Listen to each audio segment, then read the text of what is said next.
Vart tog ZE vägen egentligen? Det finns två teorier till vad som kan ha hänt honom. Josef, också känd som ZE, var en av Sveriges största rappare förra året. Hur kan en artist med snart över 10 miljoner streams på nästan varje låt bara försvinna som han gjorde? Lever han?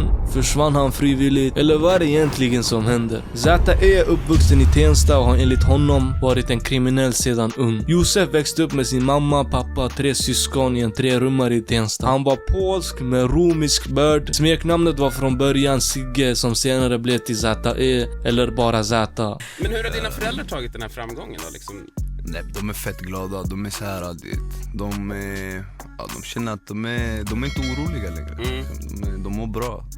De tycker det är nice. När Josef var 15 år gammal så satt han på ungdomshem. Sedan fortsatte han på en kriminell bana och har bland annat avtjänat fängelsestraff för grov stöld som han dömdes för 2015 och 2016. Därtill ett del narkotikabrott. 2016 ringa narkotikabrott, ringa vapenbrott. 2016 har vi även ringa narkotikabrott, försök till grov stöld och grov stöld. 2019 så har vi olovlig körning, vårdslöshet i trafik och ringa narkotikabrott. Och däremellan och fram till nu har vi även massa ringa narkotikabrott.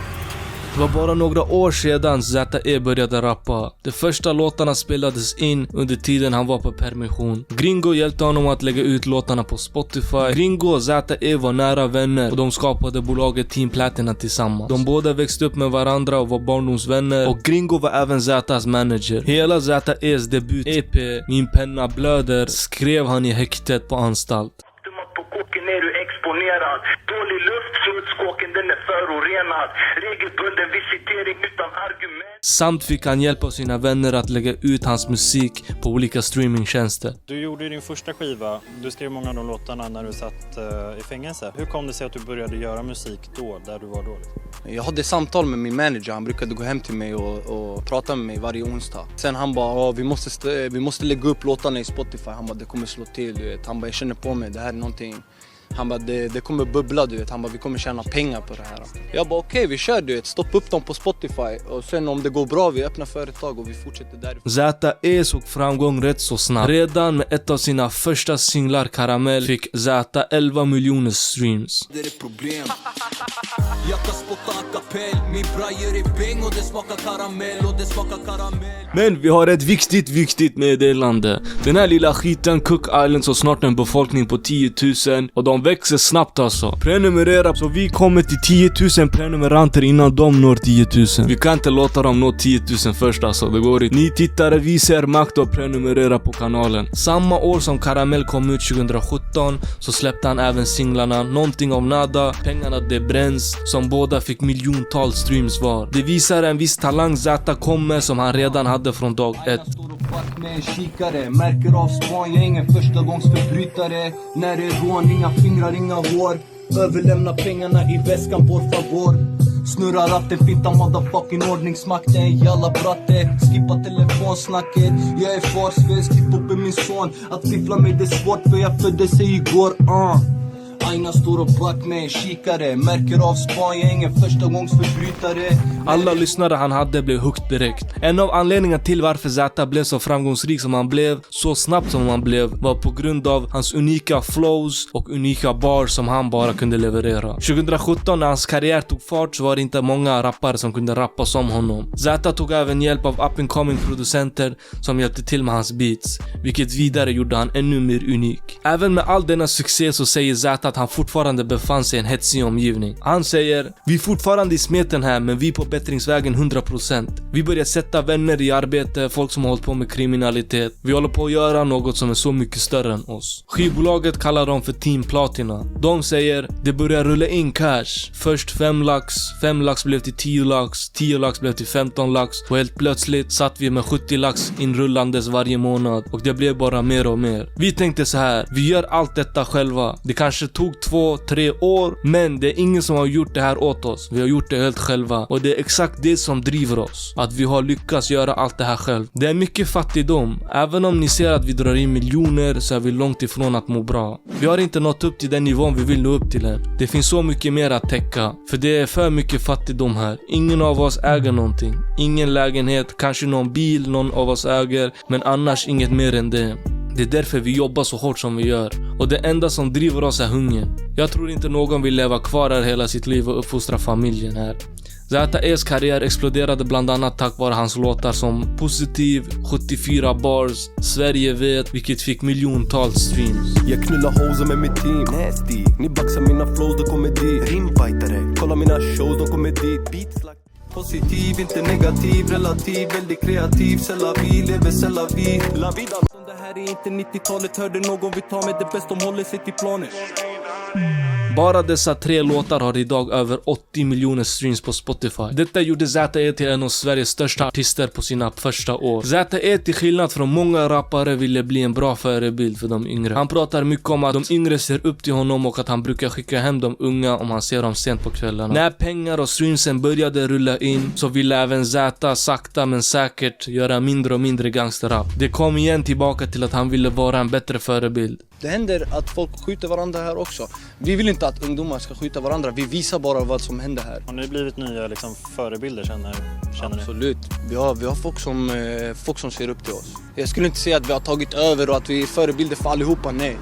Men vi har vissa som ser upp till oss. Men att han ville göra mindre grova låtar skulle också varit smart drag då han skulle utöka sin målgrupp. Nu ändå var målet att jobba sig ur den kriminella livsstilen. Men hur kan han då bara försvunnit som han gjorde? Det måste vara någonting bakom kulisserna som inte står rätt till. Han försökte lämna det kriminella, men det betyder inte att det skedde felfritt. På toppen av sin karriär så började han umgås med andra rappare som Einar som också var en kriminell. De här 2 blev misstänkta för mordförsök. De misstänks ha knivhuggit någon och personen som de knivhugg tros ha överlevt. Utöver det här så blev ZE dömd för ovållig körning och vårdslöshet i trafiken för några somrar sedan i juli.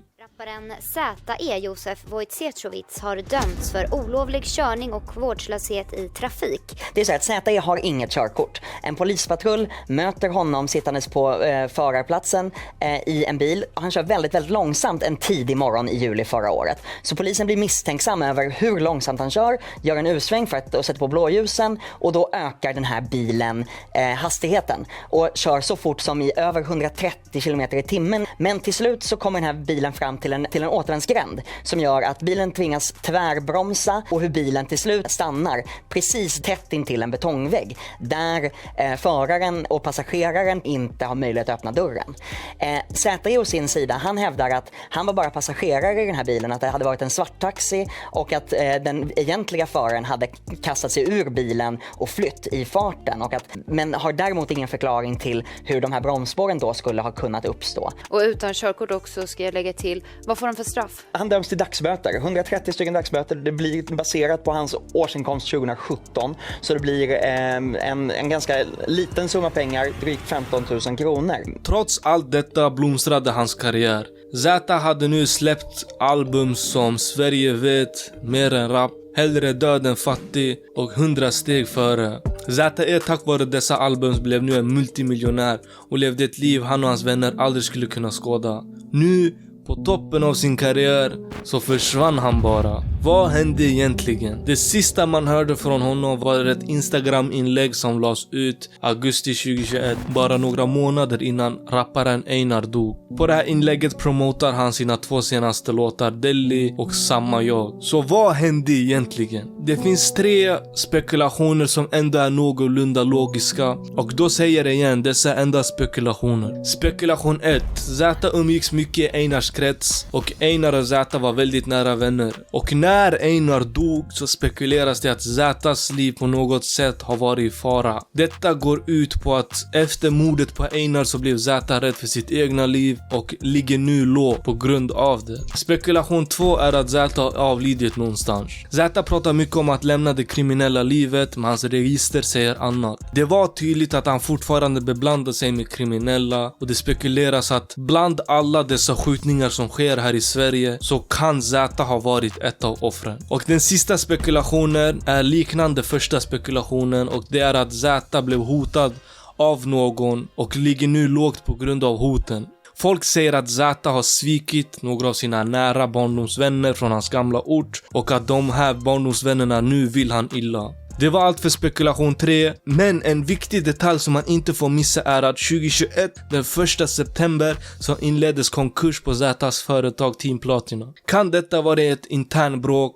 Vissa på Flashback säger att Zäta bråkade med sin manager och barndomsvän Gringo, vilket kan ha orsakat allting. Om jag missade någon teori får ni gärna kommentera det där nere och säga vad ni tror personligen. Jag hoppas på att Zäta har tagit sina pengar och lever på någon strand någonstans, men i ärlighetens namn så vet ingen av oss förutom Zäta och hans team själva. Men det som är säkert är att någonting stort måste ha hänt, för annars skulle de inte bara lägga ner ett företag som drog in flera miljoner. Zäta var en otroligt begåvad rappare som visade en viss ödmjukhet många rappare inte visar. Han var en vettig och driven artist som har skapat musik som har hörts världen runt. Vad än nu som har hänt Zäta, så får vi hoppas att han mår bra och är vid liv.